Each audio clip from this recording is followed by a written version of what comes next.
Muito bom dia ou boa tarde a todos. Vamos então dar início à primeira parte das apresentações do dia de hoje e vamos começar com o contributo de Barend Vorham, que nos vai falar sobre crestos. Queridos amigos, colegas, estudantes da teosofia, o verbete crestos no glossário contém informações importantes sobre a religião que agora chamamos de cristianismo, mas que, na verdade, é uma variação de uma tradição dos mistérios. Helena Blavatsky tem escrito muito sobre o cristianismo, por exemplo, em Isis Sem Véu. É muito importante também em 3 artigos que foram publicados em sua revista Lucifer, sob o nome A Característica Esotérica dos Evangelhos. Esses artigos dão muitas informações sobre a origem desta religião e sobre a redação e as distorções dos ensinamentos originais. A verdadeira fonte e o caráter essencial do cristianismo é completamente diferente do que as igrejas no tempo da AKPD, e, na verdade, não mudou muito a esse respeito, acreditam de ser o significado. O verbete crestos no glossário dá uma espécie de resumo desses 3 artigos, com talvez uma conclusão ainda mais clara. O que significa a palavra crestos? Helena Blavatsky dá muitos exemplos de como a palavra era usada na antiguidade por muitos escritores diferentes em muitos séculos antes do ano zero, o suposto ano do nascimento do herói e salvador cristão. Como adjetivo, crestos significa bom ou excelente, no sentido de uma pessoa boa, mas no sentido esotérico, como era usado nos mistérios, tinha mais o significado de discípulo, aluno, o mesmo discípulo em profissão, candidato à hierarquia. O teosofista pensa imediatamente na palavra chela, discípulo de dos mestres da sabedoria e compaixão. Lano é o equivalente de tibetano. Estamos lidando aqui com alguém que quer tomar o reino dos céus à força, ou seja, alguém que se esforça conscientemente de se unir com seus deuses em si. Não fora de si, estamos falando de um Deus interior. O conceito de Crestos, e aliás também de Cristos, sobre o qual falaremos mais tarde, nunca poderá ser compreendido se não houver pelo menos algum conhecimento dos mistérios, como os que existissem nos países ao redor do mar Mediterrâneo e no Oriente Próximo, sim, de fato, em todos os lugares da Terra. Foram estes mistérios, escolas de mistérios que formaram a base de todas as religiões. O pano de fundo disto é que sempre houve uma corrente de sábios e iniciados que até a noite do tempo estudava e guardava a sabedoria divina. Houve um tempo que os mestres divinos ainda podiam transmitir livremente seu conhecimento à humanidade, mas como o homem se afundava mais na matéria e usava o conhecimento dado para fins egoístas, somente aqueles que demonstrarem não usá-lo de forma egoísta tiverem acesso aos ensinamentos divinos, a teosofia. Porque, ao contrário que muitos pensam, conhecimento não é sem obrigação, pode ser usado para fins egoístas, aumentando assim o caos e o sofrimento no mundo. Será que essas escolas não se importavam com pessoas que não tinham a mentalidade correta, que não baterem nos portões da escola da maneira correta, para usar a linguagem de mistério do Oriente Próximo? A resposta é não. Do jeito nenhum. Os mistérios eram realmente secretos, mas, a partir dessas escolas, foi feita uma tentativa, na forma de símbolos, mitos, etc., de acusar a intuição das pessoas e mostrar-lhes a direção em que tinham que ir se quisessem se libertar do mundo exterior ilusório e experimentar o esplendor e a bem-aventurança do mundo espiritual. Não lemos no Evangelho de Mateus que essas pessoas são ensinadas através de parábolas, porque vendo não enxergam e escutando não ouvem, muito menos compreendem. Todas as histórias, mitos, parábolas, paradoxos, inclusive os do cristianismo, são conhecimentos, são doutrinas vazadas dos mistérios, muitas vezes distorcidos ao longo dos séculos, e cujos chaves foram perdidos.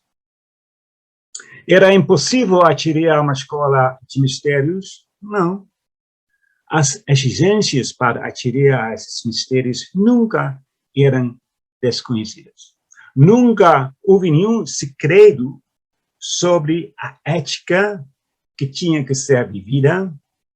Esta ética nunca foi esotérica. Leia o Sermão da Montanha, você saberá como viver para se juntar ao mestre na montanha simbólica, ou seja, para entrar num reino maior de consciência. E você vê, a ênfase está sempre na autoeficácia. Para nossa salvação, dependemos de nada de ninguém além de nós mesmos. Não há privilégios na natureza, não há graça, e certamente não há meios de graça dos quais nossas igrejas tanto se orgulham. Bem, alguém que foi admitido na escola de mistérios foi chamado de Crestos, na Grécia Antiga. E isso não apenas significa uma boa pessoa, mas o candidato à iniciação. O cristianismo de hoje, estou me referindo em particular aos ensinamentos do Novo Testamento, é em quase tudo uma apresentação distorcida dos rituais, dos mistérios. O cristianismo é um sistema sincrético, baseado em uma variação judaica sobre uma doutrina dos mistérios.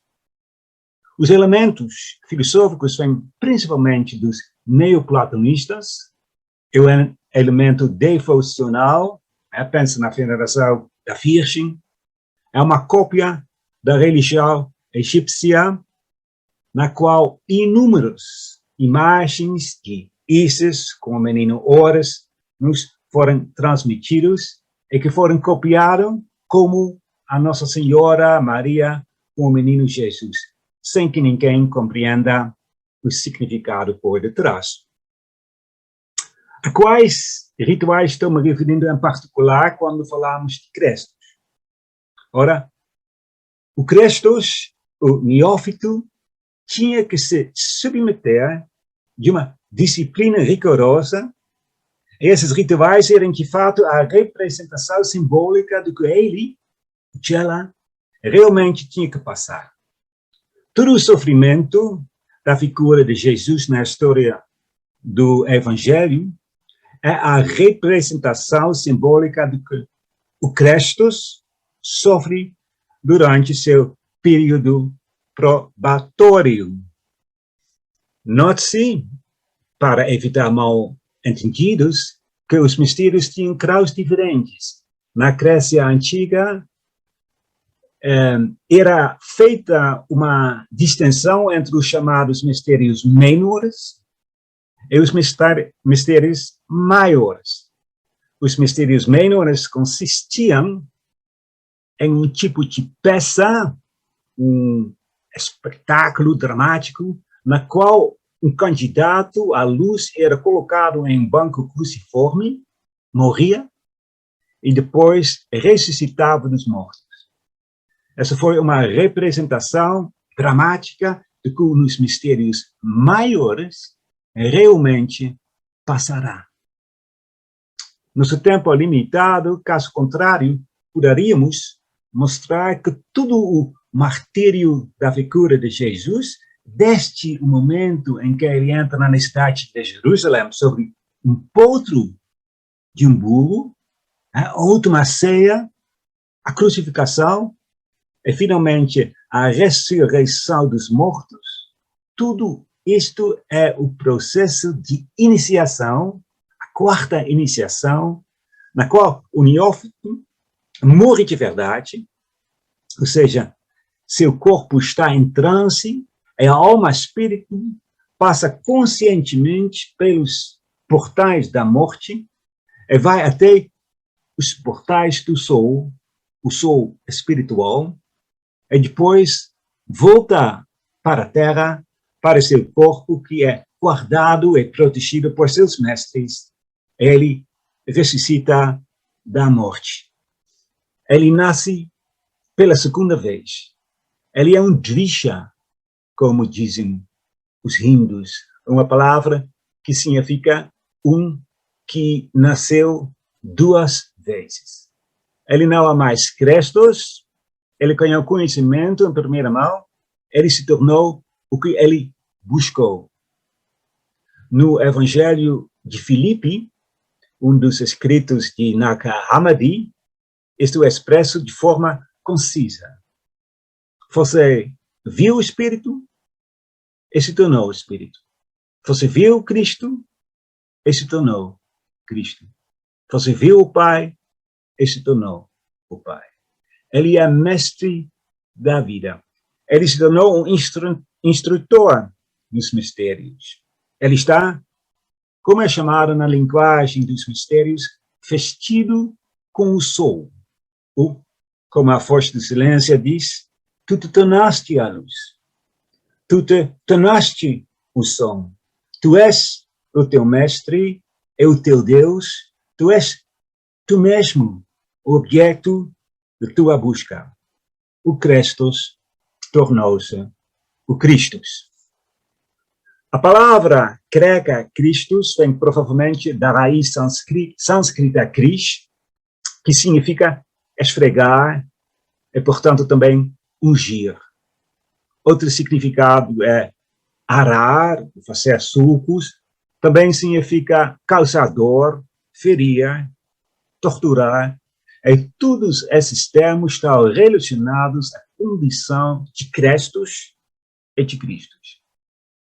É preciso morrer em Cristos, isto é, matar ou paralisar sua personalidade e seus desejos, apagar todo o pensamento da separação do seu Pai, o Espírito Divino no homem, e se tornar um com a vida universal, antes que se possa alcançar o estado glorificado de Cristo, o homem regenerado, o homem em liberdade espiritual, o homem que é ungindo e que se tornou Cristo.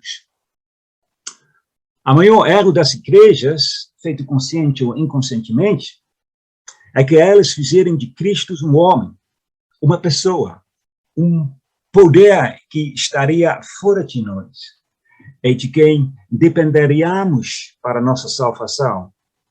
Este é o grande mal-entendido, é a fonte de muita miséria. Este equívoco cria uma religião exterior, ou melhor, uma crença com seus rituais sem sentidos, seus padres, bandidos, bispos, como quer que sejam chamados, aparentemente importantes.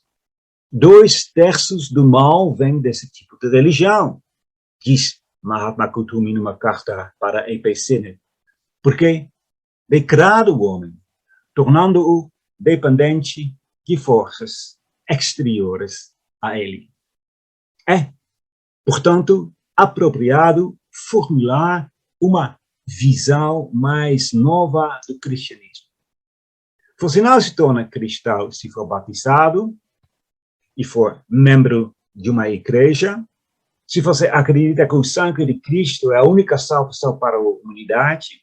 Não, você se torna um cristão quando está permanentemente unido ao alimento Cristo em si mesmo.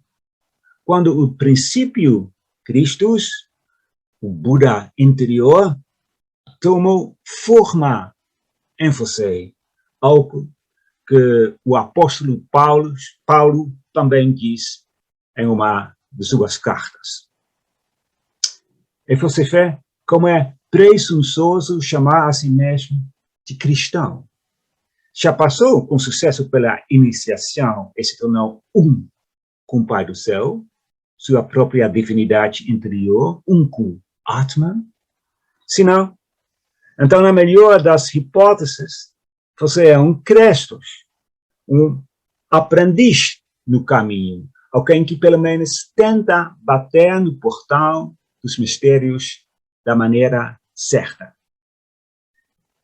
E como você faz isto?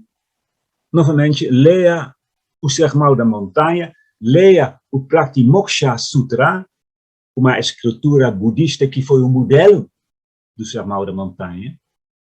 Leia o Bhagavad Gita e você saberá o que fazer. Em outras palavras, viva a ética, seja compassivo, viva para a felicidade dos outros e não para a sua própria felicidade. E daí você é um Crestos. Justino Martyr, lemos no glossário, chamou seus companheiros crentes Christians, ou seja, cristãos. E é somente por ignorância, diz Lactâncio, que as pessoas se chamam a si próprios cristãos, em vez de cristãos. E tudo isso não é um jogo de palavras, mas dá uma imagem essencial do que é a verdadeira mensagem deste ensino. Pois o exemplo de Crestos mostra claramente duas coisas. Primeiro, a beatitude é a salvação vem através da autorrealização. E segundo, o cristianismo não é único, mas é uma variação sobre um tema antigo, é um ramo da árvore universal da sabedoria que existe desde o alvorado do pensamento humano. As informações que a KPB nos deu sobre o cristianismo sempre se mostrarem corretas. E quando você sabe que muitas das descobertas modernas do cristianismo original, estou me referindo em particular aos escritos de Nag Hammadi, só foram descobertas no século XX. Isso indica que a KPB sabia do que ela estava falando. Há quem lamente que nessa visão mais universal desta religião, o cristianismo seja privado do seu herói, a figura histórica de Jesus de Nazaré. Mas por que isso deveria ser uma pena? Segundo a filosofia esotérica, o avatar Joshua, Jesus, realmente viveu, embora que não haja provas históricas para ele. Helena Blavatsky confirma isto em uma carta escrita em francês ao Abbé Roca. Mas Jesus não é único. Ele pertence à grande linha de santos e sábios que inclui Krishna, Lao Tse, Gautama Buda, Platão, Maomé e muitos outros. Além disso, é muito mais digno se você perceber que ninguém pode trazer sua salvação. E nem precisa porque temos tudo dentro de nós Temos tudo dentro de nós, porque o reino do céu está dentro de nós, conforme, como afirmam os evangelhos. Quando você incorpora o cristianismo naquele grande rio de sabedoria e compaixão que correu em todas as épocas e sobre todas as civilizações, ele recupera seu verdadeiro caráter e pode nos encorajar, inspirar e levar a sério e aplicar em nossas vidas a ética que se encontra tal abundantemente no Novo Testamento e que, infelizmente, é sido vivida tal pouco. O conceito de Crestos, o discípulo, que se torna Cristo, o mestre, a fim de tornar-se um salvador de seus semelhantes, contém tudo este quadro. Muito obrigado por sua atenção e você, José Manuel Anacleto, muito obrigado por a oportunidade e por todo o excelente trabalho que você está fazendo, espalhando a teosofia, porque o mundo hoje em dia precisa mais do que nunca a teosofia. Muito, muito obrigado. Obrigado, Barent, pela sua conferência, desde logo, também pelas suas palavras, que eu gostaria de fazer extensivas às pessoas que colaboraram nesta organização, das quais quereria destacar a incansável trabalhadora e amiga que é a Liliana Ferreira, também a Ângela, que normalmente faz as apresentações, e o Raul, que está a fazer a coordenação técnica, suprindo os aspectos em que, ignorantes como eu em coisas técnicas, vai haver aqui uma ligeira alteração, porque houve um contratempo de última hora e a Irnice não poderá fazer a sua intervenção. O que evidentemente temos pena, mas os participantes não serão defraudados, visto que, muito gentilmente, o Bruno Carlucci, para além da intervenção que já estava prevista e que será mais daqui a pouco, irá agora intervir para apresentar justamente o tema que seria, em princípio, apresentado pela Irnice. Obrigado, José Manuel. Eu vou compartilhar minha tela. Então, muito obrigado a todos. Gostaria de parabenizar essa iniciativa, gostaria de parabenizar o José Manuel Anacleto e todo o Centro Lusitano por essa preciosa publicação. E, curiosamente, a capa do glossário teosófico tem um símbolo que tem tudo a ver com Shila, que tem tudo a ver com a senda das paramitas. O símbolo da interdependência, e eu vou falar um pouquinho sobre esse símbolo ao abordar a perfeição da harmonia, a paramita Shila. Então, se a gente buscar no glossário uma definição possível para Shila, né? Shila é uma palavra em sânscrito e em Pali também, né? Tanto no budismo Mahayana, que é o nosso foco aqui, a senda dos bodhisattvas, o budismo focado na compaixão, no altruísmo, quanto no budismo Theravada, que é o budismo voltado para a libertação individual, se usa a palavra Shila. Em tibetano se usa a palavra Tsutrim. O amigo monge, uma vez, o amigo monge Gelugpa, me falou que essa palavra, se você quebrar ela dá muita ideia de uma conduta adequada, uma conduta em consonância com o fluxo, uma conduta em consonância com a vida, que é muito próximo dessa tradução que nós vemos de Shila, que é harmonia, que é uma tradução que nós vemos na Voz do Silêncio e que nós vemos no glossário teosófico. Então, aqui no glossário, é a segunda das 10 paramitas ou perfeições, a virtude, a harmonia perfeita nas palavras e nos atos. Quais são essas 10 paramitas? Se ela é a segunda desse sistema de paramitas, que é uma síntese das virtudes, as virtudes principais a serem desenvolvidas na senda espiritual, mais especificamente aqui no caso, né, se formos para o budismo, na senda do budismo Mahayana. Geralmente a gente vê 6 paramitas, e aí tem essas 4 adicionais, que vão dar as 10 paramitas, e na voz do silêncio nós temos 7. Então, vejam que há certas variações aqui. Na voz do silêncio nós temos os 7 portais, o que vai incluir Vairagya, o desapego, né, que também vai ter a ver um pouco com Shila, como a gente vai ver mais adiante. Mas quais são as 6 paramitas mais usualmente referidas na literatura budista? Dana, generosidade, própria Shila, harmonia, Kshanti, paciência, Virya, a reta energia, a energia entusiástica, há outras possíveis traduções também, Dhyana Paramita, a plena atenção, e aí entra a prática da meditação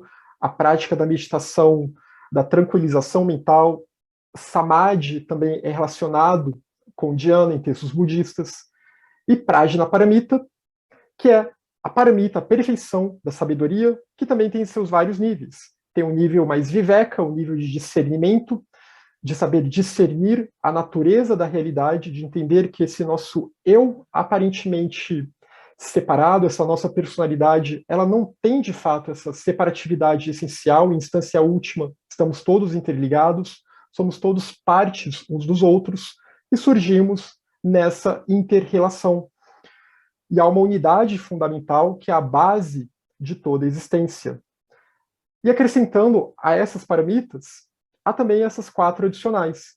O Paya, os métodos habilidosos de ensinar o Dharma. Pranidhana, a reta determinação, o voto, que não é só um voto formal, mas é um voto sincero, uma determinação que vem de dentro, do coração. Bala, o poder. E esse poder pode ser entendido de várias formas, inclusive os siddhis que surgem naturalmente conforme a pessoa avança na senda espiritual. E que vão ser usados não para fins egoístas, mas sempre para fins altruístas. E a última paramita, que é Jnana. Em sânscrito, Jnana, em grego, Gnosis, que é a sabedoria última, a percepção direta da realidade. Para que todas essas paramitas funcionem, Shila tem que ser muito bem alimentada, tem que ser muito bem cultivada, porque sem harmonia, a gente não vai conseguir avançar no caminho, nem no desenvolvimento de nenhuma dessas outras paramitas, porque todas as paramitas, elas são interdependentes, elas são interligadas. Uma paramita está contida em todas as outras. Então, essas paramitas, Prajna e as demais, no sistema das 6 paramitas, as 5 primeiras virtudes, onde 5 é Shila, compreendem a união do método e sabedoria. E esse símbolo que está na capa do glossário teosófico, da edição nova do glossário teosófico, é o símbolo dessa interdependência. É o Shrivatsa, o chamado nó infinito, que representa a interdependência de todas as coisas e representa também essa união de método e sabedoria, essa indissociabilidade entre os dois. Se eu quiser alcançar a sabedoria, então, eu tenho que ter Shila, eu tenho que ter essa harmonia, porque Shila é assim chamada, como diz Chandrakirti, ela é uma harmonia porque não cede às aflições, não cede ao poder dos kleshas. Em Shila, a constância. Shila é também chamada de uma joia rara, uma pedra. Há deidades que seguram essa pedra. Heruka é um exemplo de uma deidade budista que segura a pedra de Shila. Shila não permite que as aflições surjam, porque é um estado mental em harmonia com essa noção de interdependência, com essa perspectiva de que tudo é interdependente, com essa perspectiva de que há uma unidade fundamental que é a base de toda a existência. Chandrakirti, esse filósofo budista indiano, também vai dizer: Shila tem 3 qualidades. A primeira é o desapego. Então a gente pode estabelecer uma relação de Shila com Vairagya, lá nos 7 portais. A outra é a não violência, é a Ahimsa. Porque Shila tem tudo a ver com a nossa conduta. A conduta que deve ser abandonada e a conduta que deve ser cultivada ou que deve ser adotada.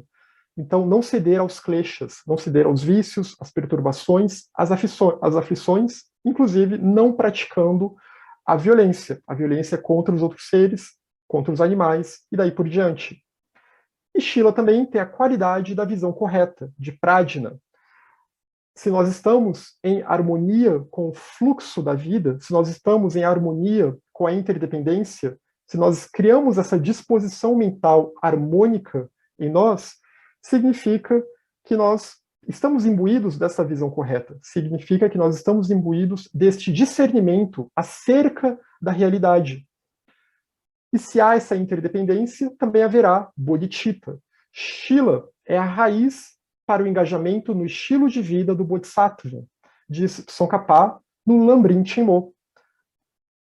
E na Voz do Silêncio é dito que Shila, naquele trecho, né, dos 7 portais, Shila é a chave da harmonia, nas palavras e nos atos. É a chave que contrabalança a causa e o efeito, não deixando mais espaço à ação kármica.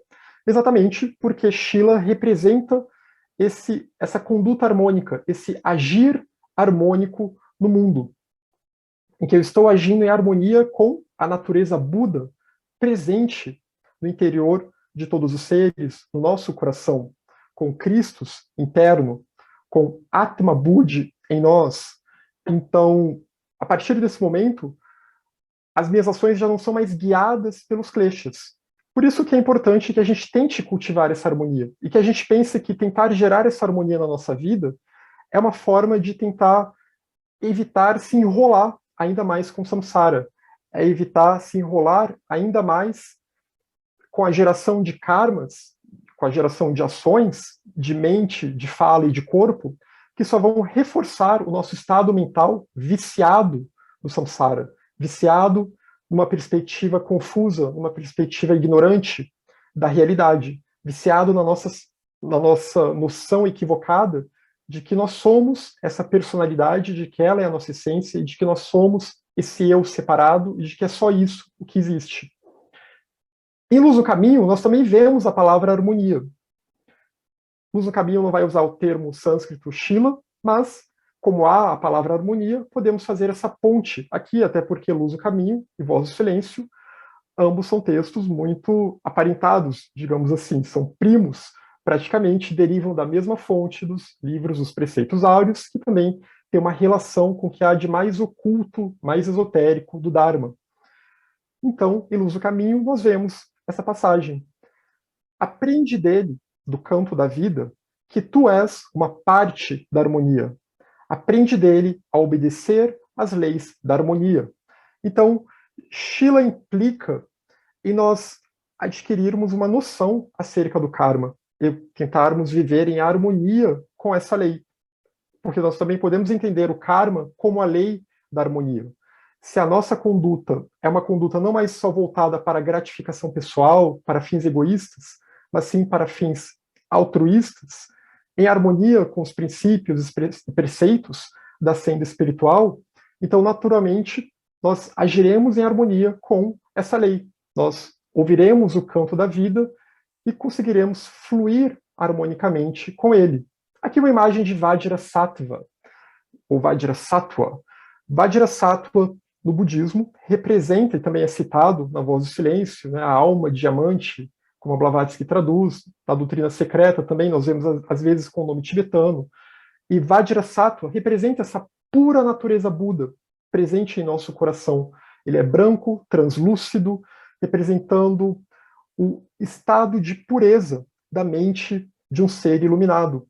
Esse estado de pureza que é um estado plenamente harmônico, pureza total de corpo, de fala e de mente. Um corpo e fala e mente afinados com a natureza última, Dharmata em termos budistas, ou o Atman, também em algumas vertentes do budismo, mas principalmente na Vedanta e na linguagem teosófica. No Lambrim Chenmo, Tsongkhapa dá algumas dicas. Há um capítulo no volume 2 do Lambrim Chenmo que é somente voltado para o cultivo de Shila.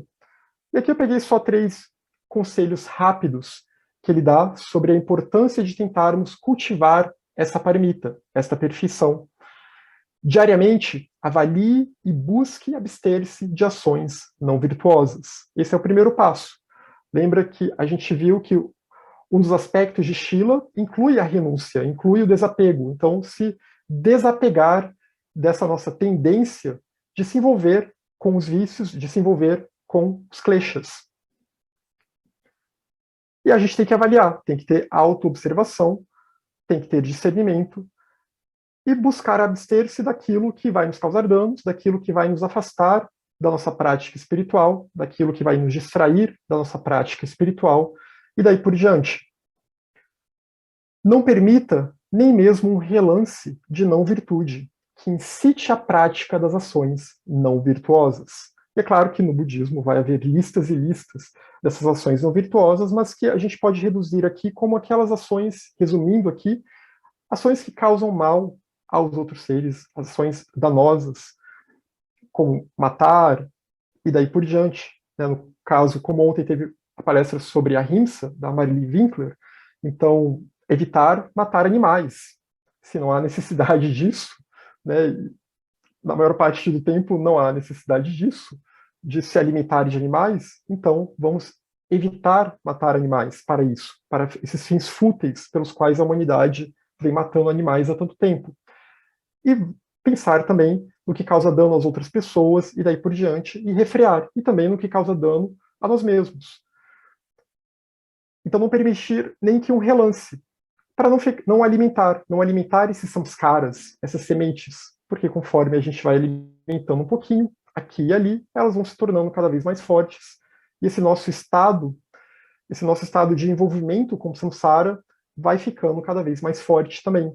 Então, restringe as suas ações de corpo, de fala e de mente. E aqui não é no sentido de repressão, mas é no sentido de, primeiro, vamos observar, vamos avaliar, vamos estudar o que é isso, qual é a nossa conduta atual, vamos tentar entender, vamos meditar bastante, vamos ver se isso está de acordo com as nossas metas espirituais ou não, e a partir daí temos essa tomada de consciência. Será que essa conduta é uma conduta harmônica ou será que não é? No Sutra Prajnaparamita, de 8.000 linhas, é dito que os bodhisattvas renunciam a todo mal, eles guardam Shila. Então, por guardarem Shila, eles já superaram os altos e baixos, as nossas instabilidades mentais, porque eles têm essa estabilidade que a harmonia lhes fornece. Nagarjuna, em Carta ao Amigo, diz: a harmonia pura, a Shila pura, imaculada e incorruptível, foi declarada a base de todas as virtudes. Porque sem harmonia, a gente não vai conseguir avançar no avanço das outras virtudes, na prática das outras virtudes. Vai haver muita inconstância. No tratado de Maitreya, da escola Yogacara, Maitreya e Asanga, o Mahayana Sutra Alamkara, é dito: a sustentação de bodhicitta, o altruísmo, o estado de mente altruísta, que é a meta do Mahayana, a sustentação de bodhicitta é o voto de Shila. Se nós buscamos essa harmonia com uma disposição compassiva para com todos os seres, com todas as outras paramitas, então isso vai fornecer a sustentação para que surja o altruísmo, porque aí os kleshas, as perturbações mentais, saem de cena. O egoísmo, o apego, a aversão e daí por diante saem de cena. Shantideva, no Guia do Estilo de Vida do Bodhisattva, que acho que em Portugal tem o título A Via do Bodhisattva, diz: onde os animais podem deixar de ser abatidos? Quando a mente gera renúncia, então alcança-se a perfeição da harmonia, alcança-se Shila. Se a humanidade desenvolvesse Shila, não haveria animais sendo abatidos. Shila tem 3 divisões: a Shila da abstenção, renúncia, a Shila do acúmulo de virtude e a Shila da ação voltada para o benefício de todos os seres. Aqui é Tsongkhapa, no Lambrin Chenmo. Então, de novo, reforçando um pouco aquele ponto, né? Shila está relacionada com a renúncia, com Vairagya, Shila está relacionada com o acúmulo das virtudes de todas as outras paramitas, e Shila está relacionada também, como vimos aqui no Mahayana Sutra Alamkara, com essa ação voltada para o benefício de todos os seres, como essa base, essa harmonia, essa mente harmônica, que vai ter uma conduta harmônica de vida, que é uma conduta que tem ciência, consciência da interdependência e, por isso, age em prol de todos os seres. Então, Shila como uma base para bodhicitta. Então, para concluir, Muitas vezes, talvez muitos aqui que já leram traduções budistas, às vezes se traduz Shila como moralidade. Mas Shila não é moralidade, porque moralidade, o que é moral ou não, varia da época, varia da cultura. E Shila não é uma questão cultural de seguir uma determinada tradição, o que os costumes mandam. Não é isso. Shila é agir em harmonia com toda a interdependência. É ter as suas ações guiadas pela perspectiva de que a nossa verdadeira morada é Alaya. E a palavra Alaya, em sânscrito, ela pode ser traduzida como morada, como base, como residência. Então, lembrar do que a voz do silêncio nos ensina. Não nos esqueçamos de Alaya. Alaya é a nossa verdadeira morada. E uma vez que temos perspectiva, consciência disso, e vivemos com essa consciência de que Alaya é a nossa verdadeira morada, e não a nossa personalidade, o nosso eu transitório, então nós passamos a agir em harmonia. São as ações de corpo, fala e mente destituídas de intenções egoístas ou destrutivas. Isso é Shila. Como no caso das demais perfeições, é o modo natural de agir dos homens e mulheres perfeitos.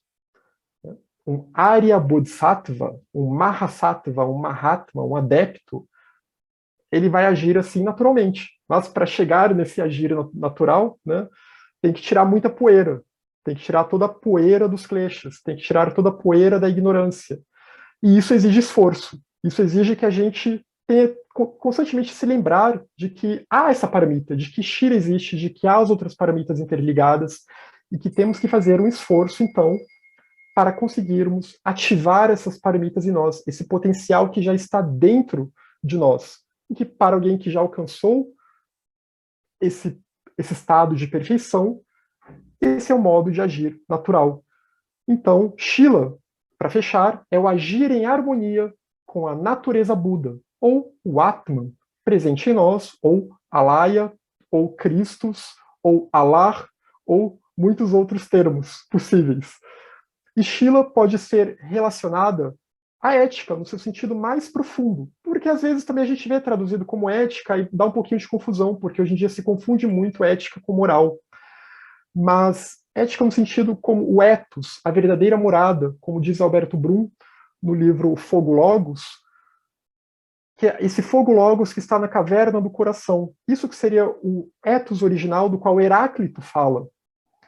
E que tem tudo a ver, então, com essa ideia de agir em harmonia com a natureza Buda, agir em harmonia com o Atman, com Cristo dentro de nós. Então não é à toa que no glossário teosófico, na Voz do Silêncio, há esse destaque para Shila, porque de fato é uma virtude importante a nós, para nós tentarmos cultivá-la, lembrando que é um potencial que já está em nós. Muito obrigado. Bem-aja, Bruno. Muita gratidão pela sua exposição. E vamos prosseguir. A próxima palestrante é a Liliana Ferreira e vai abordar o tema Kshetrajna. Muito boa tarde a todos. É com uma grande alegria que eu aqui estou a fazer parte desta iniciativa. E entre as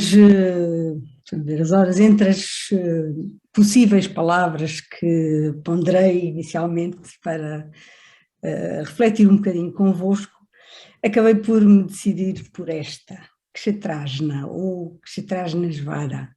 Eu devo estar a dizer mal, de certeza absoluta, talvez o Bruno pudesse dizer bem, mas Jna, pelo menos, costuma ser dito Gnha, e portanto certamente que eu estarei a dizer mal, mas enfim, eu vou usar esta forma, não é, de dizer Kshetrajna. Bom, eu de facto tinha uma ideia desta palavra. De qualquer forma, aquilo que a Helena Blavatsky nos apresenta no glossário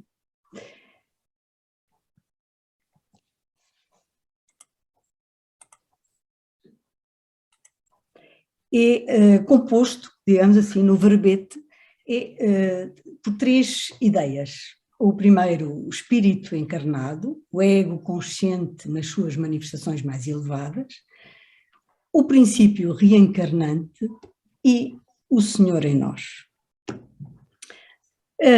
Na verdade, o conhecimento que tinha, ou a ideia que me vinha quando vi esta palavra, vem-me, como eventualmente alguns de vós também, vem do Bhagavad Gita. E vem do Bhagavad Gita, e a primeira palavra que me vem assim quando penso em kshetras, né? É kshetra e é Kurukshetra, a batalha, o campo do Kuru, dos Kurus, essa batalha impressionante, desse épico impressionante, maravilhoso, entre os Pandavas e os filhos de Kuru, essa batalha que representa no fundo a nossa luta interna entre as forças do bem e do mal, isso que não é nunca nada exterior a nós, não é? Que é sempre algo que nós vivemos dentro de nós. E também o diálogo entre Arjuna e Krishna, que de facto não é um diálogo exterior, externo, verbalizado, digamos assim, é um diálogo profundamente interior que nós temos com o âmago em nós, não é? Com aquele que vive em nós e que orienta, ou queremos nós que oriente a nossa existência. E, portanto, um pouco partindo desta inspiração, digamos assim, do Bhagavad Gita, de facto, kshetra quer dizer o campo, e Jna é o conhecedor do campo. E Jna vem também de Jnana, não é? Do conhecimento, esse Jnana Yoga que bem conhecemos, não é? O conhecimento, mas que não é a sabedoria que não é uma sabedoria teórica, é uma sabedoria que tem que se volver prática, e só assim é que ela é plena sabedoria, uma sabedoria que se baseia sempre no serviço desinteressado e total aos irmãos. E, portanto, no Bhagavad Gita, o que vemos, e sobretudo há um capítulo mais adiante, onde há um capítulo 13, salvo erro, onde verdadeiramente a pergunta de Arjuna é: o que é kshetra? O que é kshetrajna? A Krishna, e ele explica, e esse será certamente um capítulo maravilhoso para nós lermos quando ponderarmos esta entrada, este verbete do glossário teosófico. É claro que aqui campo, naquilo que nos convém e interessa, pode ser entendido também não como um campo de guerra, mas como um campo de agricultura, não é? O campo onde aquilo que se semeia é aquilo que se colhe, certo? E o conhecedor é o fazendeiro de alguma forma, é o dono do campo, aquele que vê a forma como o campo, sujeito às suas influências internas e externas, faz frutificar aquilo que pode, como pode. Numa terminologia que nos interessa mais aqui para prosseguirmos e ligarmos com o verbete de Helena Blavatsky, o campo evidentemente é o corpo, mas não é o corpo físico apenas, é de facto o corpo, a sua vitalidade, o seu psiquismo, é portanto a personalidade, não é? E o conhecedor do campo é o conhecedor do nosso quaternário inferior. Só antes de passar para a frente, o outro termo, kshetrajnejvara, é traduzido em geral, é um termo cognato de de Kshetrasna é, portanto, equivalente, o nobre conhecedor é geralmente traduzido assim. E o Bhagavad Gita 13, o capítulo 13 é o tal em que se fala, em que Arjuna pede a Krishna que lhe explique o que é isso do campo do conhecimento e do conhecedor, usando mesmo as palavras kshetras, não é? Bom, então, pegando na primeira entrada, o espírito encarnado é consciente nas suas manifestações mais elevadas. Helena Blavatsky, eu fui buscar poucas referências, até porque ontem o Marcelo Luz deu uma palestra magnífica sobre manas, com esquemas muito ilustrativos e elucidativos, e portanto eu vou até usar uma outra ideia dessas. Mas, globalmente, Kshetrasna é manas. Mas nesta entrada, nesta situação da Chave da Teosofia, um livro muito acessível para quem começa a aproximar-se realmente da Teosofia, escrito pela própria Helena Blavatsky num tom de perguntas e respostas. Ela faz as perguntas e ela dá as respostas, e ela diz-nos: manas, também chamado Kshetrasna, é o espírito encarnado, exatamente o que ela põe na entrada.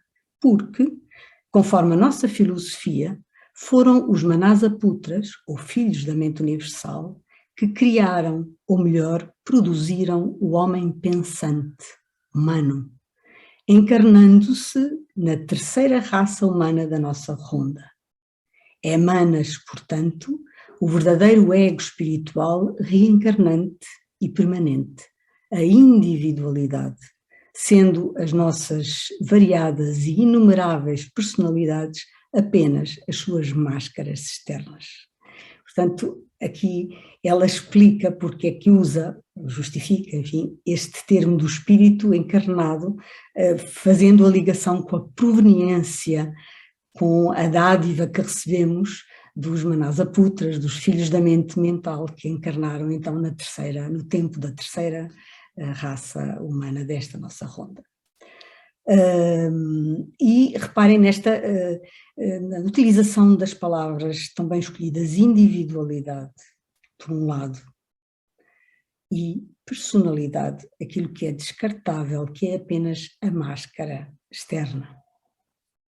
E numa outra citação do mesmo livro, ela vai buscar manas novamente, explicando agora aquela dualidade que ontem o Marcelo explicou tão bem, de manas a gravitar em volta de Buddhi, ou a gravitar em volta de Kama, com aquelas dois esquemas que ele fez, aqueles dois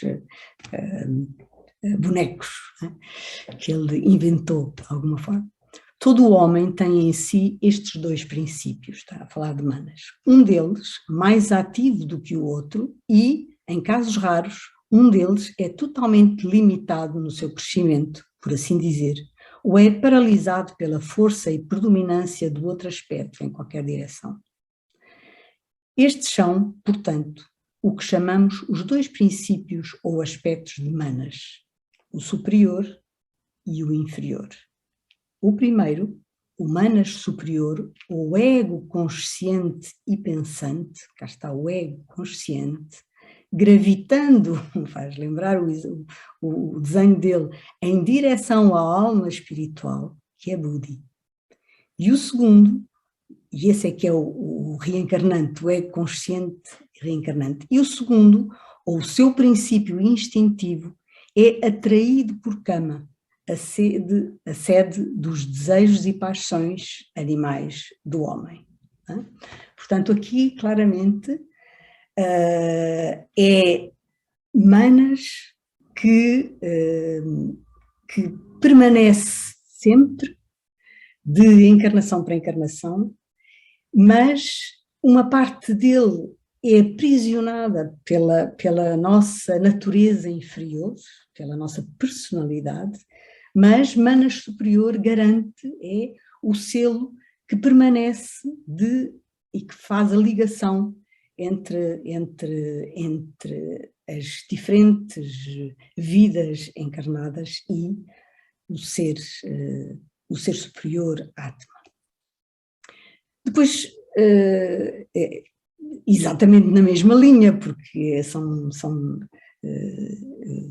equivalentes, Helena Blavatsky chama o princípio reencarnante e põe na boca do perguntador, mas o que é que reencarna de acordo com a sua crença? Ela até usando assim um termo, podia ter dito filosofia, assim, mas é assim com um ar displicente, o que é que reencarna de acordo lá com a sua crença? E ela responde, o ego espiritual pensante, o princípio permanente no homem, ou aquele que é a sede de Manas.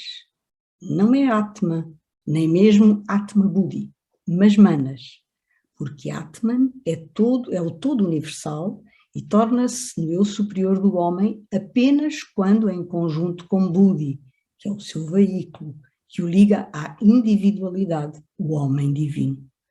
Buddhi Manas, isto ontem Marcelo também referiu brevemente, Buddhi Manas é chamado corpo causal, o quinto e o sexto princípio unidos, e é a consciência que o enlaça a cada personalidade que ele habita na Terra.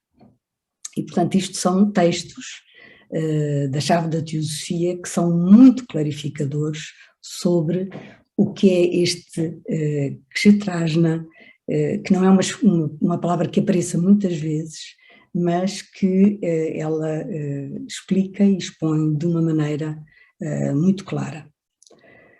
E ainda mais uma ou outra citação do princípio, a propósito do princípio reencarnante, agora dos comentários sobre a doutrina secreta. Os comentários da doutrina secreta têm pedaços que são de rir, enfim, de sorrir pelo menos e de nos perguntarmos, mas como é que ela às vezes aturava estas perguntas, porque ela dizia mesmo, mas quantas vezes já me perguntaram isso? E uma vez eu não consegui situar bem o texto, mas ela até voltam a perguntar-lhe o que é que reencarna e ela diz, mas o que é que querem que seja? Laranjas? Diz assim uma coisa deste género, laranjas, maçãs. É claro que é humanas, não é? E portanto a personalidade difere, mas humanas per si é o ego encarnante.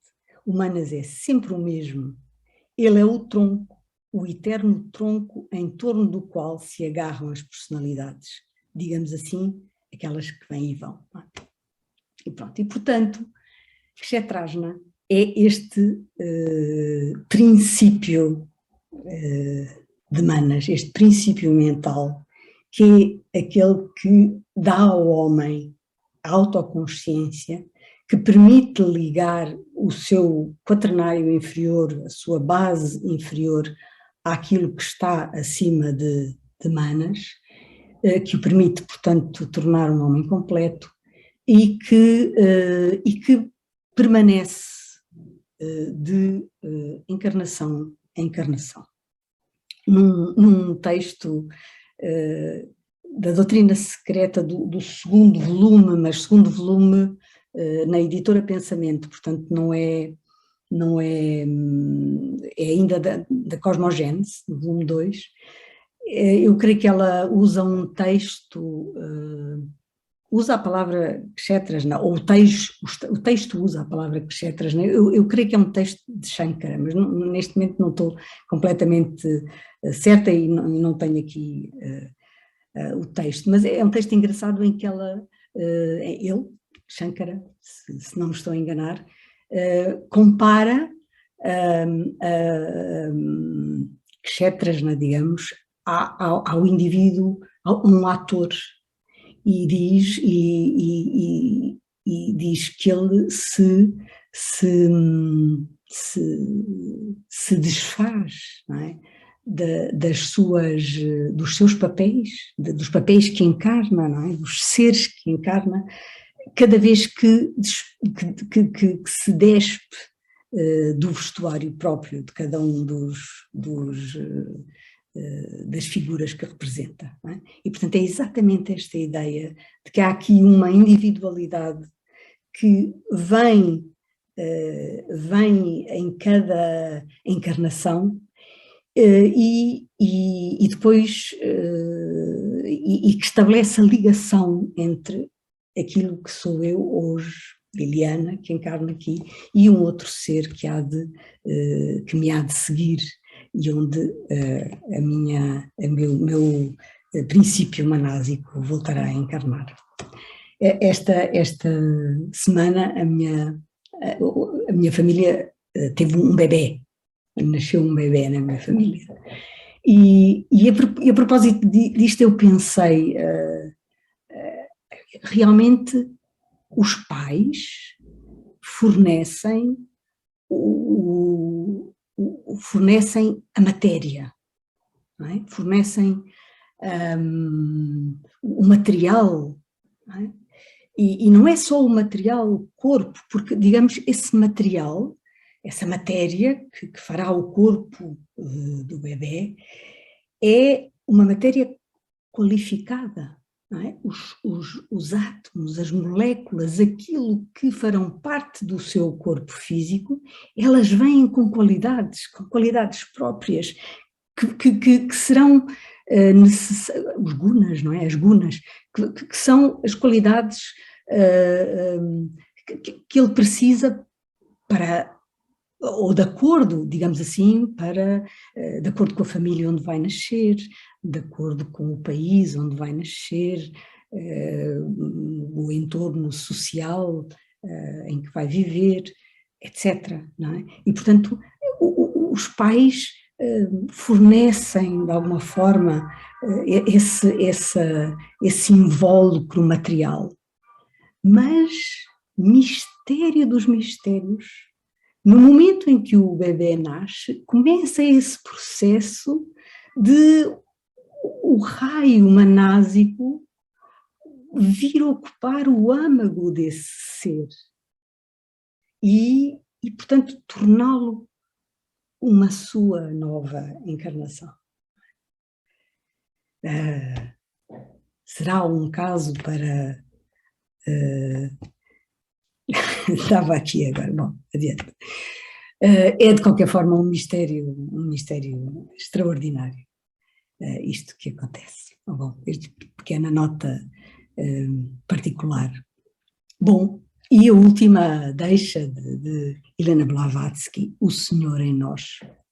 Haveria muitos textos e eu hesitei muito em ir buscar textos, acabei por ir ao Bhagavad Gita, onde há esta noção, não é, de que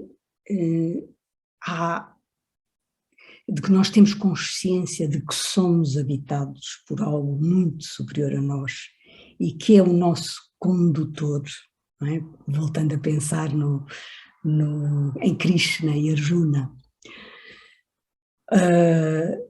E duas, por exemplo, que aqui estão, tal como a caixa permeia o cosmos, mas permanece imaculado, o self nunca pode ser retido, embora habite em cada criatura. Não é? Ele não fica preso lá. Há essa luta, essa retenção de cama com o manas inferior, mas aquilo que é o ser reencarnante, o princípio reencarnante, esse não pode ser retido pela personalidade. Embora ele embora esse ser reencarnante venha viver no seu âmago e querer orientá-lo, não é? E uma outra frase, eu sou o ser no coração de cada criatura, Arjuna. Eu sou o princípio, o meio e o fim das suas existências.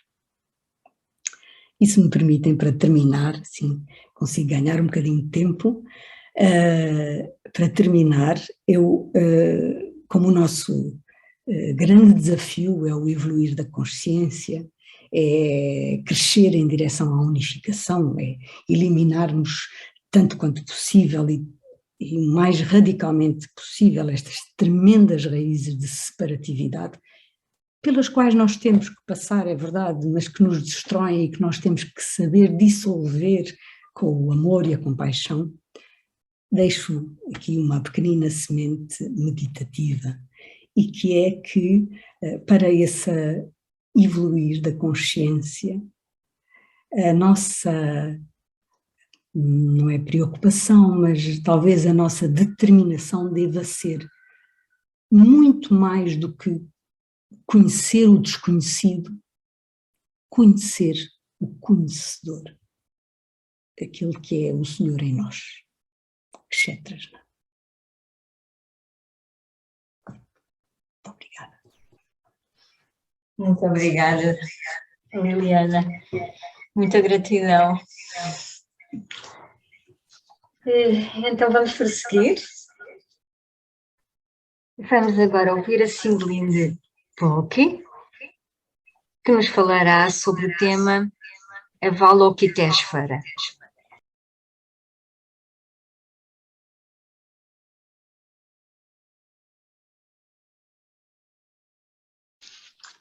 Caros amigos e amigas, irmãos e irmãs, ante tudo, meus agradecimentos a vocês por me permitirem dar uma pequena contribuição a esta feliz ocasião da nova publicação do Glossário Teosófico em português. Apesar de meu conhecimento imperfeito do português. Me pediram para escolher um termo do glossário da HPB que me inspirou. E assim minha escolha recaiu sobre Avalokiteshvara, com o qual eu gostaria agora de inspirá-los também. Vejamos primeiro o que se encontra sobre isso no próprio glossário. O Senhor que contempla Avalokiteshvara, na interpretação exotérica, é Padmapani, o portador de lótus, o nascido do lótus. No Tibete, o primeiro antepassado divino dos tibetanos, a encarnação completa, o avatara de Avalokiteshvara. Na filosofia esotérica, porém, Avaloki, o contemplador, é o eu superior, enquanto Padmapani é o ego superior, o manas. A fórmula mística Om Mani Padme Hum é especialmente usada para invocar a sua ajuda conjunta, enquanto a fantasia popular afirma que Avalokiteshvara teve muitas encarnações na Terra e vê nele, não de forma totalmente errada, o guia espiritual de cada crente. A interpretação esotérica vê nele o Logos, tanto celestial como humano. Quando a escola Yogacharya declara, portanto, que Avalokiteshvara, tal como Padmapani, deve ser o Dhyani Bodhisattva do Buda Amitabha. E, na verdade, porque o primeiro é o reflexo espiritual do segundo no mundo das formas, sendo ambos um no céu, o outro na terra.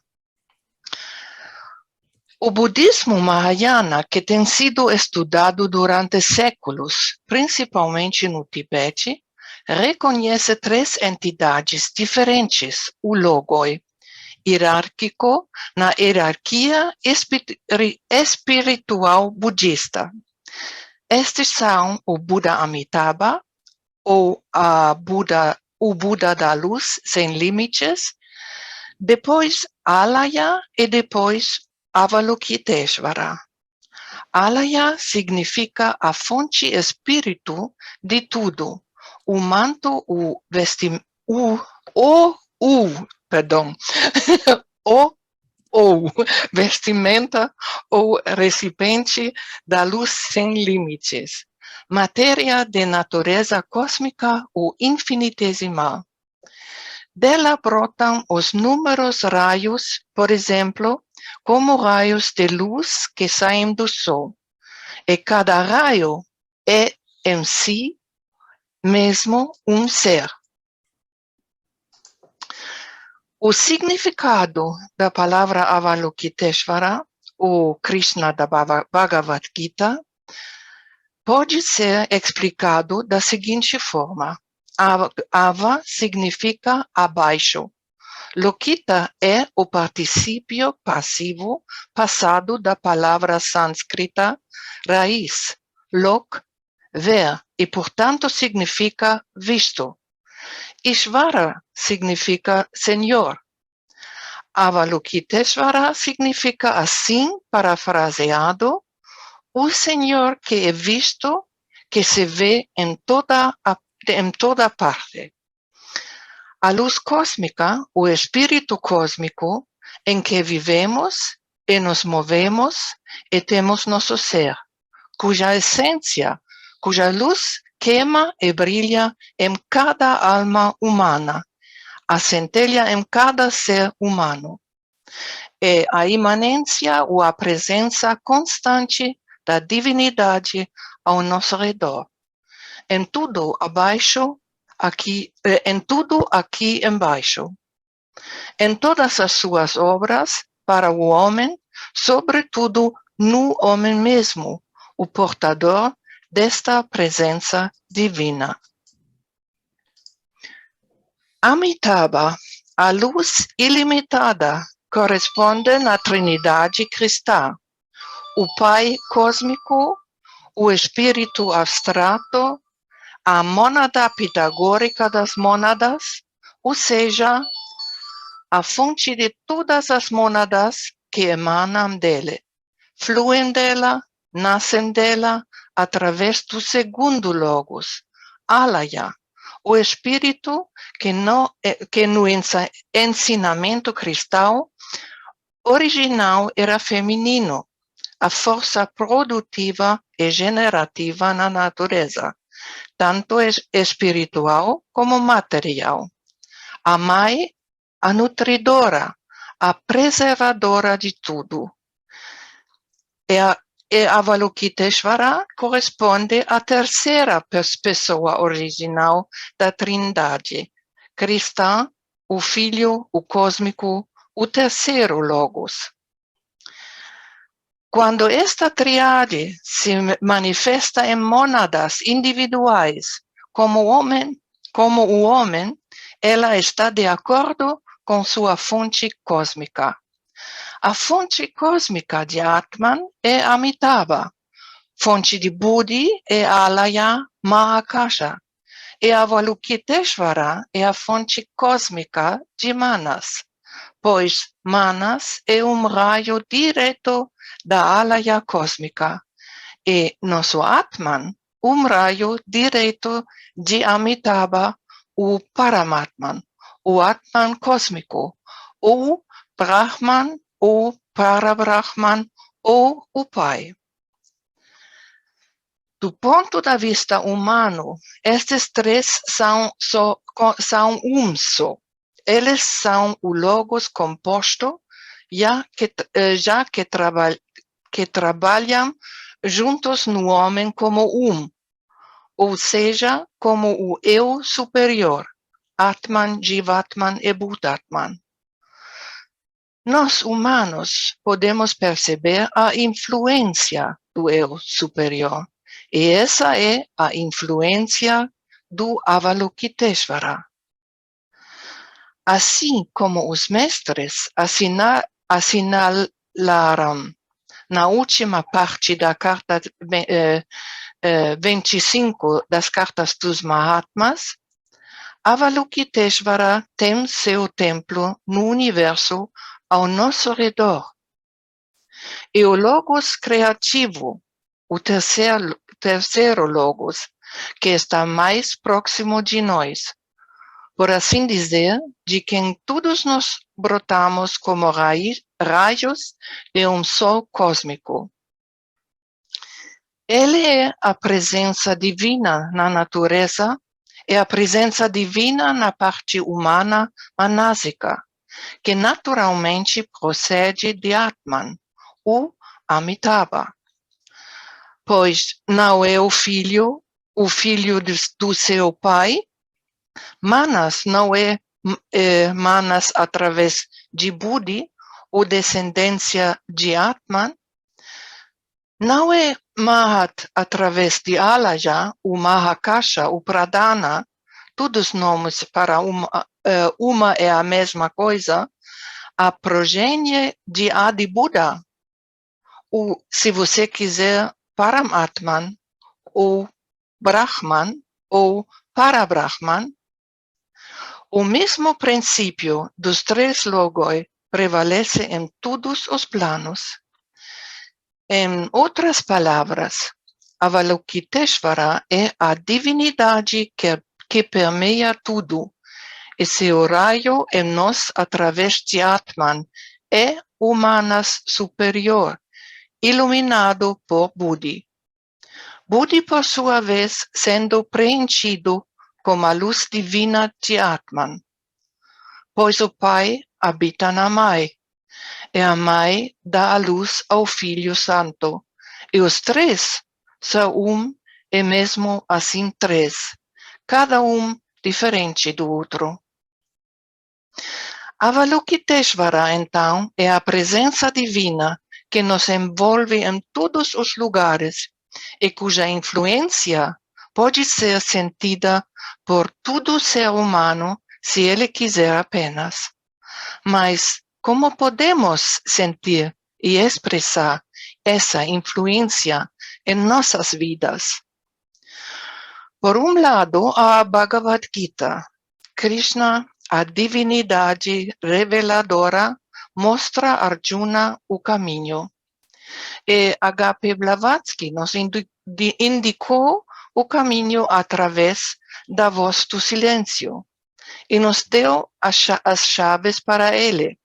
É o poder mágico dos paramitas que nos ajuda, pois os paramitas purificam nosso santuário interior e nos preparam para nos tornarmos instrumentos para esta corrente de glória. Todos vocês os conhecem, só tenho que nomeá-las muito brevemente aqui. Dana, compaixão e amor eterno.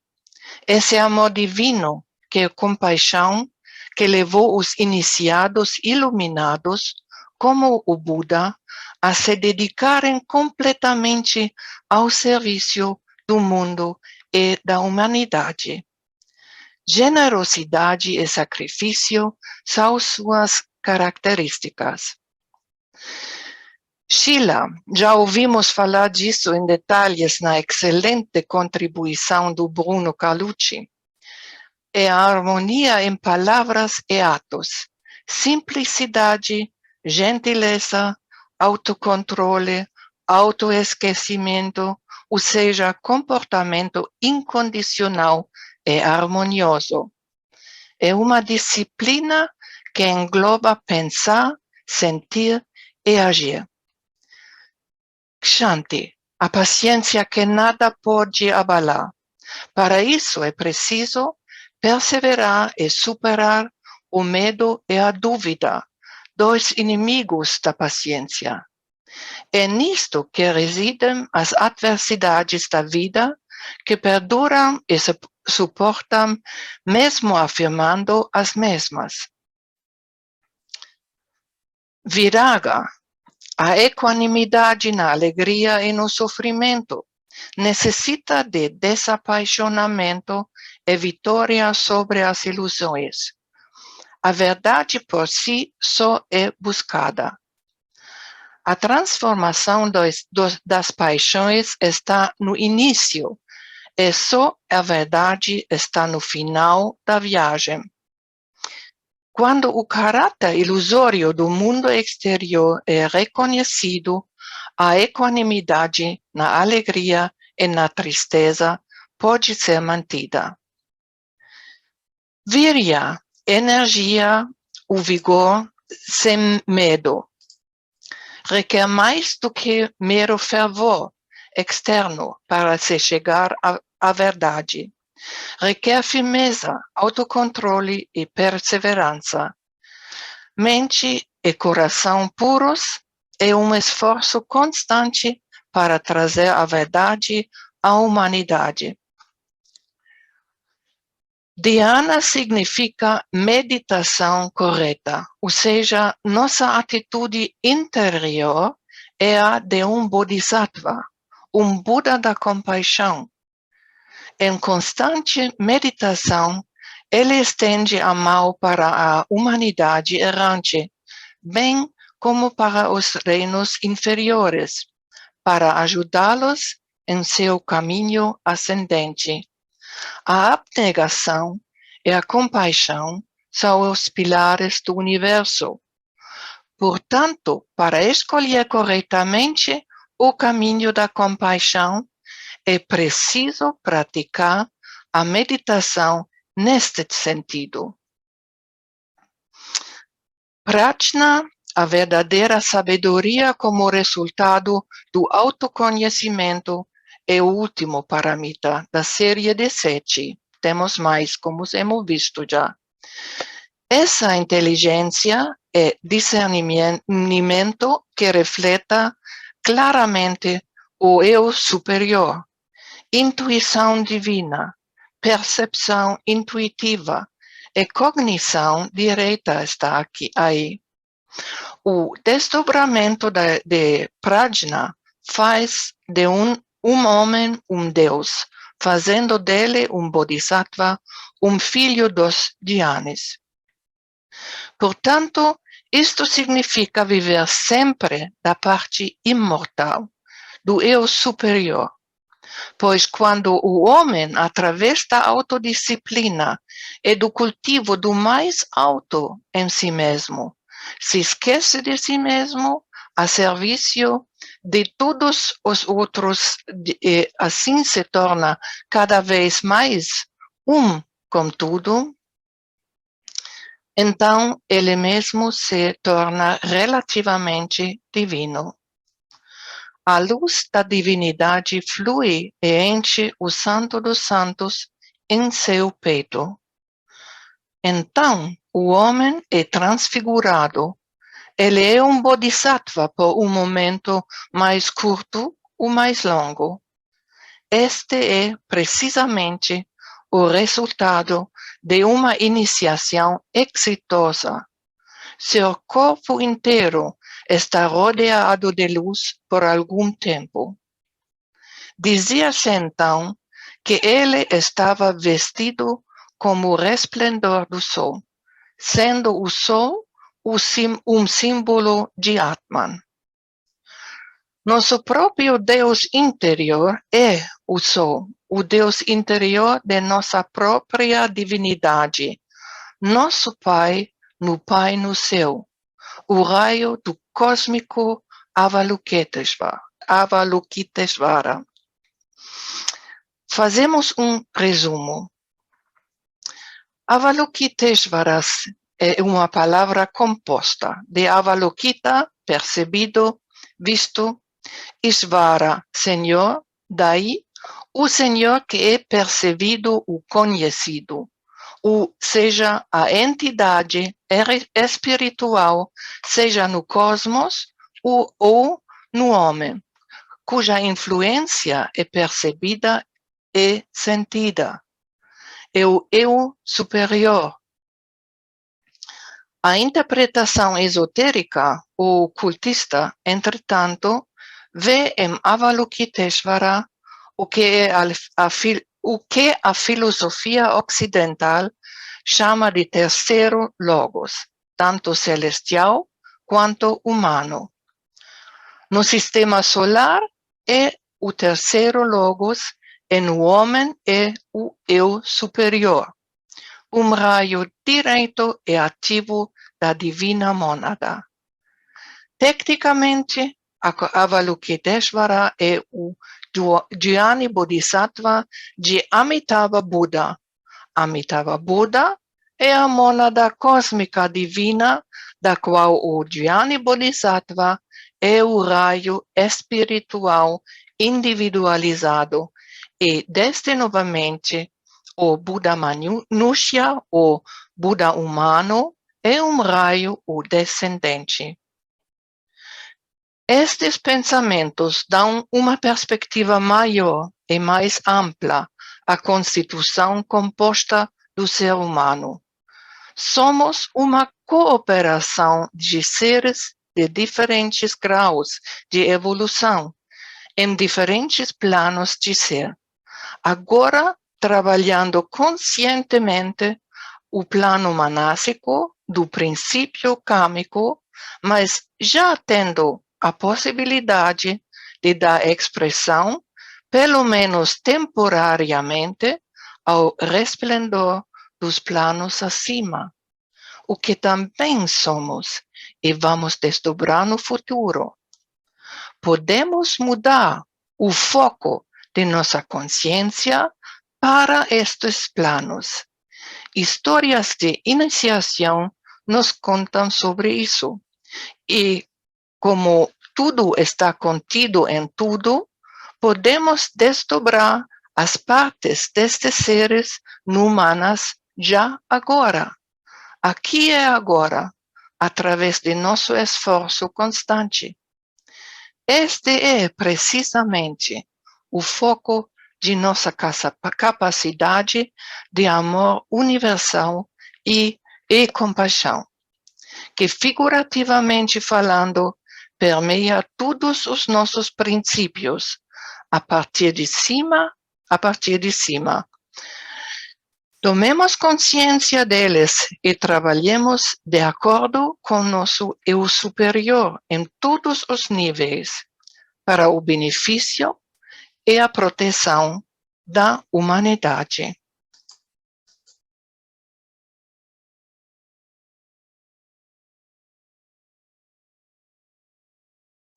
Agradecemos muito a sua palestra, Ziglinda. Muita gratidão. Vamos então prosseguir, agora com a intervenção que vai anteceder um intervalo. Vamos ouvir o Bruno Carlucci, que nos vai falar sobre o tema Lamrim.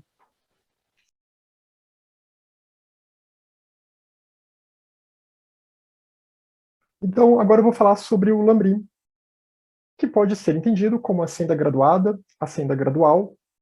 No glossário teosófico, nós temos essa seguinte definição: um volume sagrado de preceitos e regras, escrito por Tsongkhapa, para o avanço do conhecimento. É claro que aqui a gente não pode pensar que é um conhecimento meramente intelectual, um conhecimento de curiosidade, mas é conhecimento no sentido mais profundo, como a Liliana abordou anteriormente na palestra dela. É conhecimento no sentido de Jnana, ou que também a gente pode relacionar com Prajna, um conhecimento acerca da realidade, um conhecimento acerca da senda espiritual. É uma síntese. O Lamrim, e aqui eu coloquei duas escritas porque no glossário teosófico termina com N de navio, né? Mas hoje em dia se translitera a palavra com M de Maria no final. O Lamrim é basicamente uma síntese da senda espiritual. No glossário se destacou Tsongkhapa e a obra que ele escreveu em relação ao Lamrim, mas ele não foi o primeiro a escrever. Na verdade, ele vem de uma linhagem de outros que já tinham escrito tratados do Lamrim, tratados sobre a senda gradual anteriormente. Então, o indiano Atisha, que tentando fazer uma síntese da filosofia madhyamika, da filosofia Yogacara, os dois pilares do budismo Mahayana, escreveu o primeiro tratado Lamrim, no século XI, para difundir o Dharma no Tibete. Esse é o período da segunda difusão do Dharma no Tibete, no século XI. Houve uma primeira difusão no século VIII, e aí a história tibetana é bastante conturbada sobre esse período, houve alguns conflitos, e daí por diante. Mas aí há uma segunda tentativa. E a Atisha e o núcleo Kadampa, que surge no século XI, né, esse antigo núcleo Kadampa, eles vão começar um esforço de traduzir os ensinamentos. Atisha era indiano, escrevia em sânscrito, e havia equipes de tradutores para ele e outros indianos que estavam nesse grupo, que iam traduzir os textos para o tibetano. Então, o primeiro Lambrim que o Atisha escreveu, ele até tem um título sânscrito, porque foi escrito em sânscrito e traduzido para o tibetano. É o Bodhipata Pradipa, uma lamparina para a senda da iluminação, luz no caminho tibetano. E mais tarde, então, Tsongkhapa, há outros personagens aí nesse caminho, outras escolas que eu não vou abordar aqui, como a escola Sakya, mas indo para o século XIV e XV, já Tsongkhapa e o núcleo da escola Gelugpa, ele vai escrever o Lambrim Chinmo, que em inglês está publicado em 4 volumes, né, porque é um tratado bem extenso, mas há versões mais curtas também, que o Tsongkhapa depois fez, uma versão média e uma versão breve. E o Lambrim Chinmo ele pode ser traduzido como o grande tratado da senda graduada para a iluminação. E nesse texto ele sempre vai se reportar para Atisha. Ele pega o texto de Atisha, que é bem curto, está escrito em verso, inclusive, e ele desenvolve, fazendo essa síntese novamente, do Mahayana, fazendo essa síntese dos principais expoentes da filosofia Madhyamika e da filosofia Yogacara.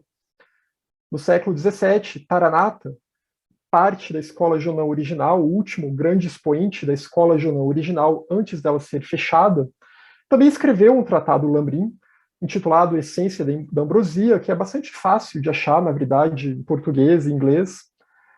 O primeiro Panchen Lama, já indo para os Panchen Lamas ou Teshu Lamas, como a Blavatsky chama, aquela vertente mais reservada, que residia em Tashilhumpo, o primeiro Panchen Lama, ele também escreve um tratado Lambrim, já no século XVII. Não há tradução na íntegra para o inglês. Há um livro do Dalai Lama que comenta esse Lambrim em português, acho que é O Caminho da Felicidade, o título do livro. E Pabonka Rinpoche e Trijanga Rinpoche, já no século XX, também vão organizar um tratado Lambrim. Pabonka escreve, Trijanga edita, que é intitulado A Liberação na Palma da Mão. Então, só para pontuar alguns tratados, né, mas o nosso foco principal aqui será Tsongkhapa e o Lambrim Chinmo. A maioria aqui que está acostumada com a literatura teosófica provavelmente já sabe da grandeza de Tsongkhapa, citado nas cartas dos Mahatmas como alguém de uma estatura muito elevada, citado também por Blavatsky, citado em diversos textos teosóficos. Então, nós podemos pensar em Tsongkhapa como um alto adepto, como um bodhisattva de uma estatura muito elevada.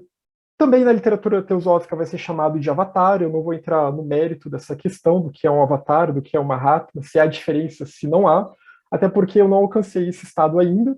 Se alguém tiver alcançado e puder explicar em detalhes, por favor, sinta-se livre para intervir. Mas, de qualquer forma, como eu falei, Tsongkhapa vem dessa linhagem. Essa linhagem que, é claro, se a gente for buscar a sua origem, está lá do Buda, passa por um fluxo, esse fluxo das escolas Madhyamika, escola Yogacara, que vão trabalhar em cima dos Sutras Mahayana, e que vai chegar no século XI em Atisha. Vai passar por Shantideva, que eu tinha citado na palestra sobre Shila, Chandrakirti, vários daqueles personagens que eu citei, e chega até Atisha no século XI, quando há essa transferência do Dharma para o Tibete. A transferência agora tem sucesso, e surge o núcleo Kadampa inicial, e eles vão dar ênfase nessa questão da senda graduada, da senda gradual. E eles sempre vão bater nessa tecla de que, para se alcançar a iluminação, para se libertar do samsara, é necessário passar por estágios, assim como a gente vê na Voz do Silêncio. A Voz do Silêncio também é um tratado que tem muitos pontos em comum com essa ideia aqui. Nós vemos os vários portais, nós vemos que o caminho é uma escada, que você tem que lavar bem os seus pés, se você quiser subir os degraus daquela escada, senão você vai escorregar e vai cair, e o tombo vai ser feio. Então, aqui é a mesma ideia. O Lambrim é para que a gente consiga lavar os nossos pés e consiga galgar essa escada de ouro, consiga, de fato, subir nessa escada de ouro sem grandes riscos. Até porque não tem como simplesmente ir para o topo no estalar de dedos. Isso não é possível. A literatura teosófica e a literatura budista vinculada à escola Gelugpa vai enfatizar bastante esse ponto, né? A senda é graduada e você passa por níveis. E é como uma graduação mesmo. A graduação só acaba quando alguém se torna um Buda. Aí sim, pode-se dizer que agora você ganhou o seu diploma. Agora você chegou ao fim desse processo de aprendizado, ao fim desse processo de adquirir cada vez mais sabedoria. E quais são os tópicos principais do Lambrim? O Lambrim ele começa, e praticamente todos os tratados do Lambrim vão seguir essa fórmula, né, mas principalmente o Lambrim Chenmo, de Tsongkhapa, ele começa enfatizando a importância do ouvir o Dharma, de estarmos dispostos a ouvir o ensinamento e ter uma mente receptiva, mas ao mesmo tempo com discernimento, ter aquele cuidado de não comprarmos gato por lebre, de não nos enganarmos. Então, a gente ouve, mas a gente avalia o que a gente ouve. Não há adoração cega estimulada aqui. Então, ter esse cuidado com o ouvir. Mas a gente tem que ouvir. A gente também não pode querer ensinar algo se nós não ouvimos. E aqui esse ouvir pode ser entendido no sentido de ler, no sentido de estudar também.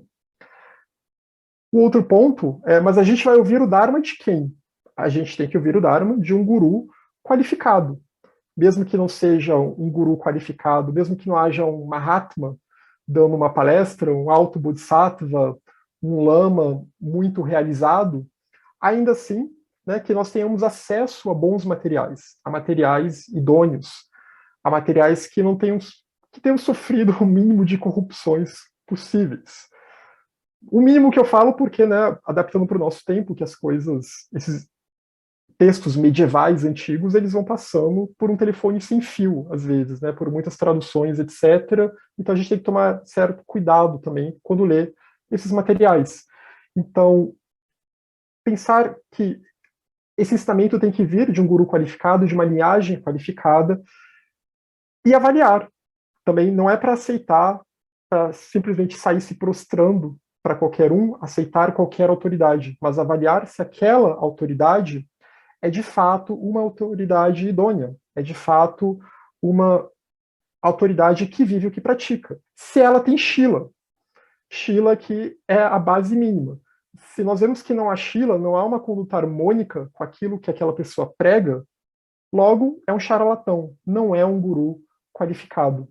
Se não vive o Dharma, não vive os princípios e preceitos, se não tem as paramitas, se não tem compaixão, se está buscando lucro, se está buscando favores pessoais, etc., pode ser muito eloquente, pode falar muito bem, pode até ter um bom entendimento da filosofia, mas é um charlatão, está falseando o Dharma. Refletir sobre a impermanência. Esse ponto clássico do budismo, né, a impermanência como uma das marcas do samsara, dessa condição existencial em que nós estamos, guiada pela ignorância de avidya, guiada por essa ideia de que nós temos um eu inerente, de que nós temos um eu separado, de que a nossa personalidade é essa essência, a heresia da separatividade, como diz a Voz do Silêncio, e como a gente acha, projeta um senso de personalidade fixo, a gente tem dificuldade de lidar com a impermanência. Então, refletir, meditar sobre a impermanência. Praticamente todos os tópicos do Lambrim são tópicos para que nós meditemos sobre eles. Que esse é um ponto importante também, que é a escola Gelugpa, e toda essa linhagem que vai desembocar na escola Gelugpa, Tsongkhapa vai enfatizar bastante no Lambrim Chenmo. Meditar é se familiarizar. Meditar é familiarizar a mente com um tópico, com um estado mental, com uma perspectiva acerca da existência. Essa transformação da mente em que, ao invés de estarmos familiarizados, habituados com samsara, agora estamos habituados, familiarizados com uma outra forma de entender, de ver e de viver. Isso que é meditar. E a gente medita sobre alguma coisa. A gente medita em cima de um tópico, de um objeto virtuoso de meditação, que é aquilo que vai nos ajudar a diminuir o nosso apego ao samsara, ao modo de vida samsárico. Então, nesse sentido, refletir sobre a impermanência, meditar sobre a impermanência, estudar sobre a impermanência, o Lambrim vai bater muito nessa tecla, até para a gente não cair, não ser vítima de falsos gurus, não ser vítima de fraude, de golpe. Estude, estude, estude bastante. E reflita e medite sobre o que você estudou e refletiu bastante, sempre. Então, refletir sobre a impermanência, refletir sobre o karma, que também, né, a literatura teosófica vai falar bastante sobre o karma, também retomando o que muitos de vocês falaram, e que também eu abordei um pouco em Shila, com aquele trecho de Luz no Caminho, né, pensar no karma como essa lei da harmonia. Então, termos ciência do karma, e que se praticarmos ações danosas, não virtuosas, isso vai voltar para nós. É ganhar um senso de responsabilidade, não é cair em vitimismo nem fatalismo. Mas se a gente reflete sobre o karma, nós assumimos a responsabilidade da nossa vida. Refletir sobre a vida futura. Temos uma vida passada, estamos aqui no presente, logo teremos uma vida futura. A gente vai ter que renascer. Então, vamos nos preocupar com essa vida futura, vamos nos preparar para a morte. Se preparando para a morte, nós conseguimos viver de fato, tendo uma vida harmônica, sabendo que o processo não termina. Como eu falei, a graduação só acaba quando alguém alcança o Budado. Nem os Mahatmas acabaram a graduação. Eles estão muito melhores que nós, né? Eles têm agência, têm autonomia sobre o processo de renascimento, mas eles ainda também não estão plenamente graduados. Refletir sobre as causas ou os elos do samsara, os chamados nidanas, os 12 nidanas, né? Não dá tempo para falar sobre esses nidanas aqui, esses elos do samsara, mas tudo começa com a vidya, tudo começa com a heresia da separatividade, com a ignorância. Então, a gente tem que superar esse senso de eu arraigado em nós e entendermos a interdependência. Como eu falei, o símbolo que está na capa do glossário teosófico, essa bela capa da edição do Centro Lusitano. Então, nos voltarmos para um modo de vida que tem consciência da impermanência de todas as coisas. Pensar nos seres como as nossas mães, ou pais, ou amigos, e retribuir a bondade desses seres. Pensar metaforicamente mesmo, que eles podem ter sido nossas mães, ou que eles são como nossos amigos, ou que poderão ser nossos pais no futuro. Equanimidade, então, ter esse senso de equanimidade, que todos os seres buscam a mesma coisa, buscam evitar o sofrimento e buscam a felicidade. Mas a nossa mente samsárica, confusa, a gente se confunde sobre o que nos traz felicidade e o que nos traz sofrimento, e acaba bagunçando tudo.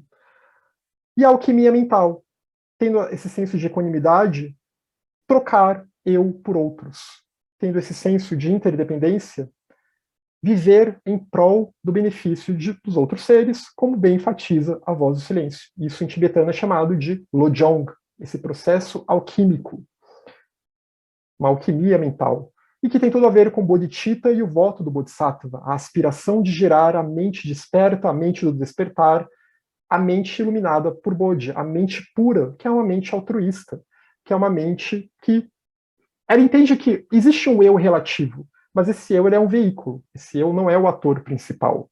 O ator principal é a natureza Buda que está presente em todos os seres, é essa interdependência total.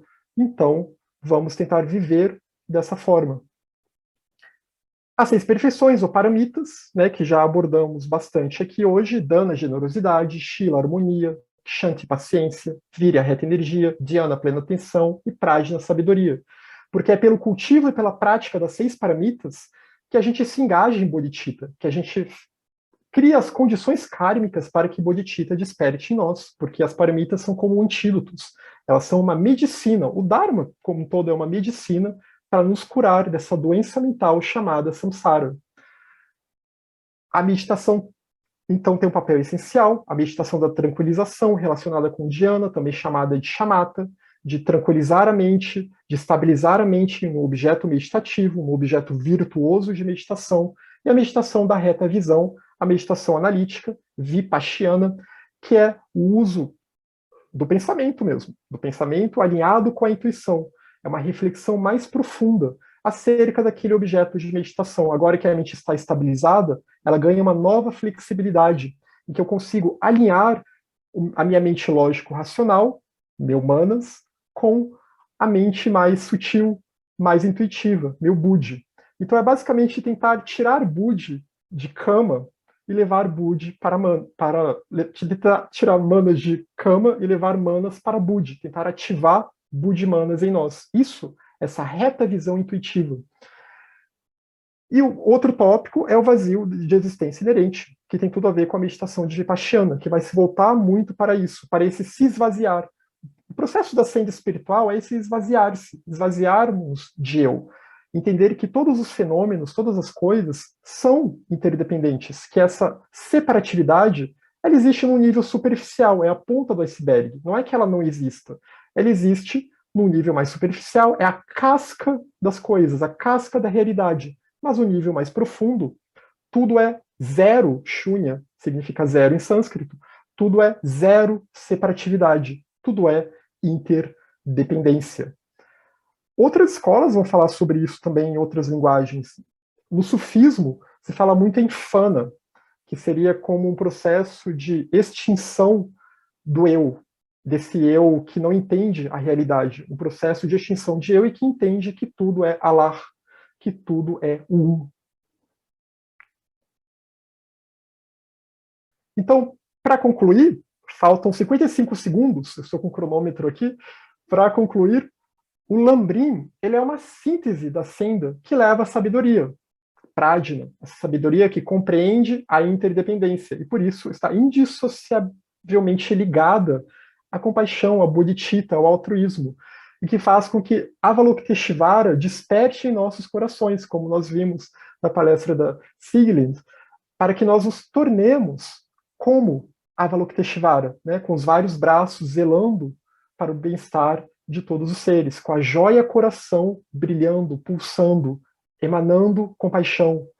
Então, essa síntese que leva à sabedoria ou ao conhecimento, isso é o Lamrim. Conhecimento aqui no sentido de jnana, de gnosis, que é aquela percepção direta da realidade, a percepção direta da realidade tal qual ela é, a percepção de Tathata, em termos budistas, a percepção do Atman, em termos vedantinos, teosóficos. E há a ênfase de que o caminho é gradual e graduado. Não há iluminação súbita, porque o samsara não tem começo. Ele é em sânscrito anadi, ele é sem começo. Não dá para eu dizer o samsara começou naquela data. E ele também não tem fim, a não ser que a gente coloque um fim nele. E para colocar um fim nele, se descondicionar, é um processo lento, é um processo gradual, mesmo nessa senda que pode ser considerada uma senda acelerada, né? Porque aqui não é o caminho normal dos seres. Aqui já é aquele caminho que você está se engajando rumo à libertação. E é uma síntese do Mahayana e a preparação para o Vajrayana, a via dos mistérios, veículo adamantino, a parte mais profunda do Mahayana, que vai incluir ritos, teurgia, meditações mais profundas, em que se usa a palavra Tantra no sentido de método, que é uma palavra muito mal usada, distorcida hoje em dia, mas que no seu sentido idôneo, real, enfatizado por Tsongkhapa, se refere a essa teurgia, essa prática de transformação que vai propiciar com que a pessoa acelere ainda mais esse processo de graduação, mas que ainda assim continua sendo uma graduação, passando por diversos níveis ou iniciações, que em sânscrito a gente chama de bhumis, essa via iniciática. Então, é isso. Muito obrigado. Eu tenho um canal do YouTube com meu nome, e aí lá tem muitos vídeos de estudos que a gente faz aqui em Brasília, de diferentes capítulos do Lamrim Chenmo. Então, quem quiser ver mais, ver trechos do Lamrim Chenmo, que a gente destaca, estuda, conversa sobre, tá lá, é só procurar no YouTube, colocar meu nome lá, que tem muitos vídeos sobre isso. Então, muito obrigado novamente, e comprem o glossário teosófico, porque essa edição está muito bonita, e são palavras úteis, né, para a gente meditar sobre, como ensina o Lamrim Chenmo, meditar sobre, refletir sobre, estudar sobre. Mais uma vez, Bruno, muita gratidão pela sua exposição. Bem-aja. Bom, deixem-me só dizer umas palavras antes do intervalo. Já agora começo pelo que o Bruno disse no final, sobre comprar o glossário. Ele pode ser encontrado nos contactos do centro, nomeadamente num filme que agora vai passar, durante o intervalo, e depois também no final haverá isso, além de poder ser encontrado nas livrarias, isto no caso de Portugal.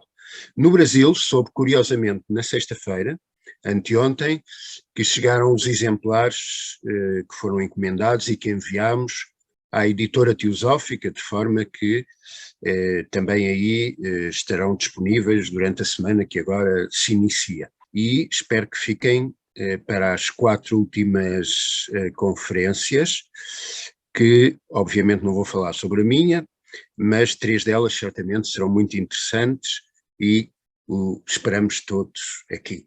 Até já então.